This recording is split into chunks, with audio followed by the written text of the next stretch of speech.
పెట్టుకోవాలి. So ordinance powers అని చెప్పేసి పిలుస్తాం. ఆర్డినెన్స్ జారీ చేసే అధికారము ఎవరికి ఉందని చెప్పేసి చూస్తే రాష్ట్రపతికే ఉంది. సో ఆర్డినెన్స్ ఏంటి మనకి వేరే క్లాసులో వస్తుంది, ఇదే పాఠం లోపల రాష్ట్రపతి అధికారం లోపలనే వస్తుంది. సో వెరీ ఫేమస్ అండి.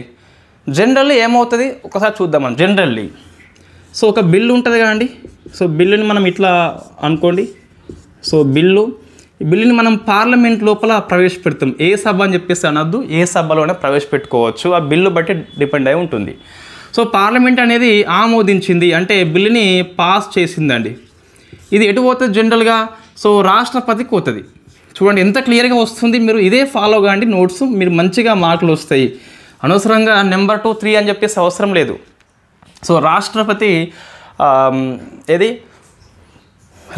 పోతుంది. సో రాష్ట్రపతి కనుక అసెంట్ అంటే ఆమోదిస్తే అది ఏమవుతుందండి? లా అని చెప్పేసి అవుతుంది. సో చట్టంగా మారిపోతుంది. జనరల్గా బిల్లు చట్టం కావాలంటే మనకి ఇవే రాష్ట్రపతి పవర్స్ ఇంకా చాలా ఉంటాయి. ఇక్కడ మనకు నేను చెప్పేది ఆర్డినెన్స్ అనేది ఎప్పుడు వస్తుందో అని చెప్పి చెప్తున్నాను. దానికోసం అని చెప్పేసి నేను ఈ ఎగ్జాంపుల్ తీసుకుంటున్నా.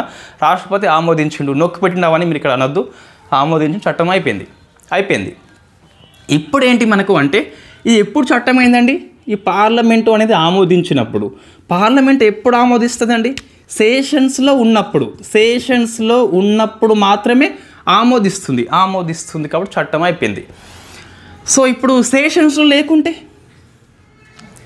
ఇప్పుడు బిల్లు చట్టంగా మారాలంటే ఈ ప్రక్రియ మనం ఫాలో అవుతున్నాము. పార్లమెంటు కంపల్సరీ పాస్ చేయాలి, రాష్ట్రపతికి పంపాలి. పార్లమెంటు పాస్ చేయాలంటే సెషన్స్లో ఉండాలి. పార్లమెంటు మలిపేద్దాం దీన్ని. సో సెషన్స్లో లేదండి. అత్యవసరంగా మోస్ట్ అర్జెంటుగా ఒక శాసనం కావాలి. సో అప్పుడు టైం లేదు మనకి, ఈ సమన్ చేసే అధికారం ఉంది కానీ టైం లేదు మనకి. అప్పుడు ఏం చేయొచ్చు అంటే రాష్ట్రపతి పార్లమెంట్ ఇవ్వండి. ఇక్కడ పార్లమెంట్ కనిపిస్తుందో మీకు? కనిపిస్తలేదు. ఇంకా కనిపిస్తే మళ్ళీ మీరు దేవుళ్ళే. ఇంకా సో కనిపిస్తలేదు కాబట్టి పార్లమెంటు సెషన్స్లో లేనప్పుడు రాష్ట్రపతి అత్యవసర ఆదేశం జారీ చేయవచ్చు. దాన్నే మనకి ఆర్డినెన్స్గా పిలుస్తాం. ఇది నీకు కనిపించొద్దు, కనిపిస్తే మళ్ళీ దేవుడు అవుతావు.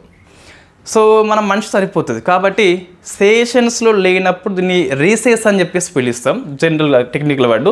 సో రాష్ట్రపతి ఆర్డినెన్స్ జారీ చేయవచ్చు. ఈ ఆర్డినెన్స్ కూడా మనకి కంపల్సరీ ఎప్పుడైతే మళ్ళా పార్లమెంట్ వచ్చిందో, సెషన్స్లోకి వచ్చిందో అంటే రీఅసెంబ్లీ అయింది. ఇంగ్లీష్లో ఏంటి? రీఅసెంబ్లీ అయింది. అప్పుడు వితిన్ ద 6 వీక్స్లోనే కంపల్సరీ ఈ ఆర్డినెన్స్ని మనకు ఆమోదించాలి. వై? బికాస్ ఎందుకు రాష్ట్రపతి యొక్క అధికారం తక్కువ చేస్తున్నాం మనం? కాదండి. ఎందుకోసం అంటే ఇక్కడ మలిపేస్తున్నా, మీకు కనిపించొద్దు, మలిపేస్తున్నా.